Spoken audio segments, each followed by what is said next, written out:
Stop comparing yourself to others. Diba? Dapat be a better version of yourself. Yun lang yun.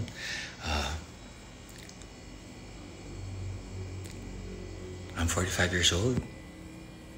Para sa iba, pangit ang katawan ko. Para sa iba, hard work and discipline na nakikita nila. Para sa iba, pangit daw ng mukha ko. Para sa iba, na-maintain ko daw at lalo pa akong bumata at fresh at happy. Sa iba naman, ang tingin nila sa akin ngayon, stressed at naghihirap sa buhay. Kasi ako sa pera, maingat ako, ayoko maghirap. So, very wise ako sa paggastos. Yung ibang negative ang tao dyan, kuripot. Kumakain ako ng gusto ko, pero in moderation.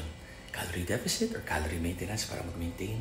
Ngayon, 170 pounds, 5'10", 12% body fat. 12, hindi siya 10, hindi siya 8. Yan, kaya medyo mukhang fresh. Pag 10 or 8, puro ugat na yan.